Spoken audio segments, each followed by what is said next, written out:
Добро пожаловать в мой канал.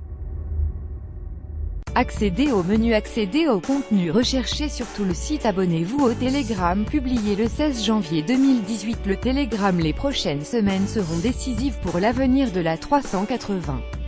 Le plus gros avion commercial au monde a fêté les 10 ans de son premier vol commercial l'année dernière. Mais il peine aujourd'hui à trouver de nouveaux clients. La dernière commande remonte à janvier 2016. 3 exemplaires pour la compagnie japonaise ANA, après près de 3 ans de creux.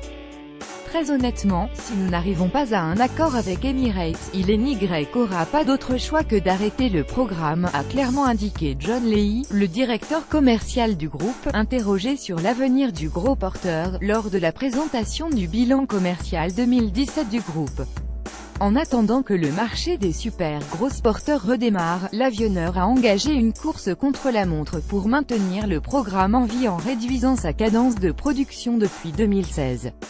En novembre, le constructeur espérait engranger une commande d'Emirates lors du salon aéronautique de Dubaï. Mais la compagnie a finalement opté pour l'éternel rival, en commandant 40 Boeing 78710. Une déconvenue qui a douché les espoirs de l'avionneur. Nous sommes toujours en discussion avec Emirates, mais honnêtement ils sont probablement les seuls à être en mesure pour le moment sur le marché de prendre un minimum de 6 avions par an sur une période de 8 à 10 ans, a indiqué John Leday. Il se dit toutefois confiant dans le fait qu'un accord puisse être trouvé. Le numéro 2 du groupe Fabrice Brégier s'est voulu plus optimiste. Il privilégie un ralentissement de la cadence de production avec un exemplaire par mois en 2018, contre 27 pour l'année 2015. Si les n'y a pas de commande, à un moment donné, on ne produira plus les avions, a-t-il expliqué. Ce ralentissement de la cadence devrait permettre de développer des partenariats, par exemple avec la Chine, et de répondre aux besoins du marché lorsque le marché sera beaucoup plus dynamique sur ce segment, selon lui. La Chine devrait détrôner les États-Unis en 2022 comme le plus grand marché mondial du transport aérien, selon l'Association internationale des transporteurs aériens. Un marché clé qu'il ne faut pas rater. Airbus voit dans cet immense pays une cible de choix pour la 380, adaptée au marché de masse et aux aéroports congestionnés.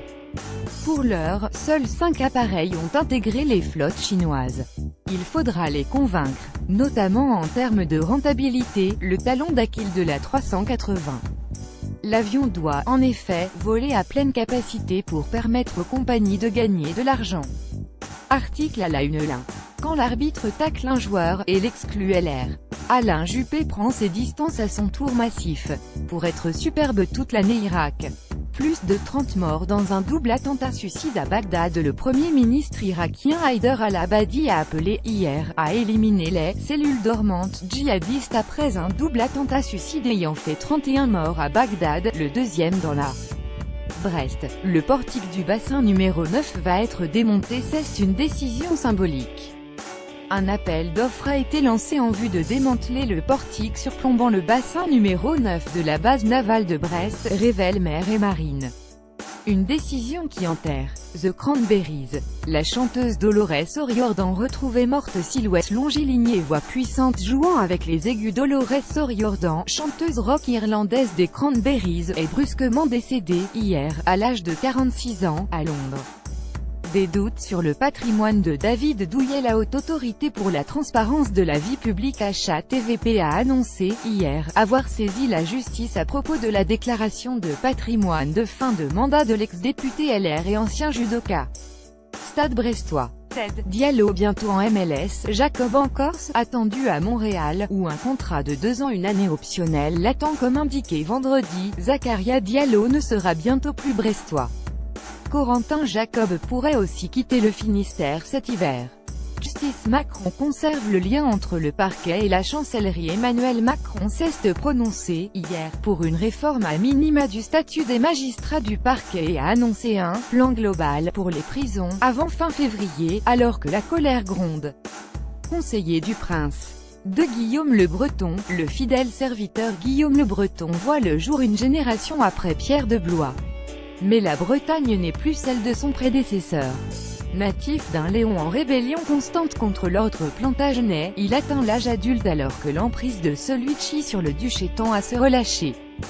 Guillaume servira les Capétiens, dont il sera le plus ardent propagandiste. Downsizing. On a toujours besoin d'un plus petit que soi, telle est la morale de cette comédie dramatique d'anticipation, qui dévoile une solution radicale pour lutter contre les ravages de la surpopulation. Bretagne. Pas de tempête mais une vigilance vent violent. Un nouvel épisode de vent violent arrive en Bretagne. Météo France précise qu'il ne s'agit pas d'une tempête. Cette situation agitée pourrait perdurer jusqu'à mercredi. Qui SOMMESNOUS? Mention légale CGU-CGV. Plan du site Contact.